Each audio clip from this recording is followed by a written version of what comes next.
The phrase passive income has been so thoroughly commercialized by get-rich-quick marketing that it carries a lot of skepticism, and some of that skepticism is warranted.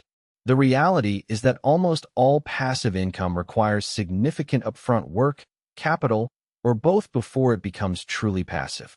Building a rental property business, creating a dividend portfolio, writing software that generates ongoing sales. None of these are truly hands-off from day one. But the core idea that you can build income streams that do not require trading an hour of your time for an hour of money is real and achievable for most people with the right foundation. The goal is not magic. It is building assets that work when you are not working. The most accessible form of passive income for most investors is dividend income from stocks and funds.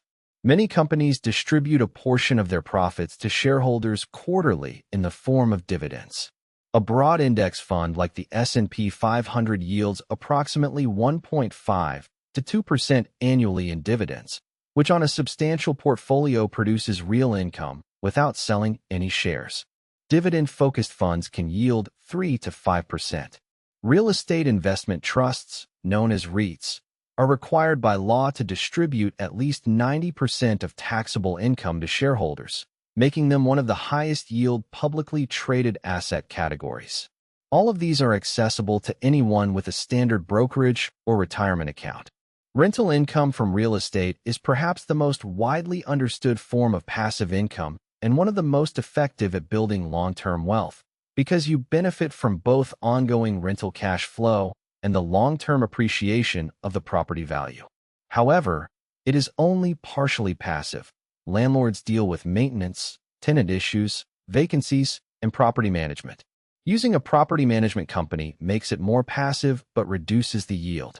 Real estate investing also requires significant upfront capital for a down payment and carries risks that stocks do not. Properties are illiquid, concentrated in a single location, and require ongoing maintenance spending. For many people, REITs provide the economics of real estate exposure without the operational complexity. Beyond dividends and real estate, there are several other legitimate passive income streams worth understanding. High-yield savings accounts and certificates of deposit, CDs, pay interest on cash balances, which in higher interest rate environments can be genuinely meaningful. Series I savings bonds, issued by the U.S. Treasury and indexed to inflation, have periods where they pay very attractive rates. Covered calls, an option strategy where you sell the right to buy shares you already own at a set price, can generate additional income on a stock portfolio, but requires understanding options mechanics. Peer-to-peer lending platforms allow you to lend money to individuals or small businesses for interest income, though with higher credit risk than government or corporate bonds. Digital products represent a genuinely scalable passive income category that has emerged in recent years. An ebook, an online course, a software tool, a Notion template, a photography preset pack. All of these can be created once and sold repeatedly without additional effort per sale. The upfront work is real and substantial. Creating something worth paying for takes real skill and time.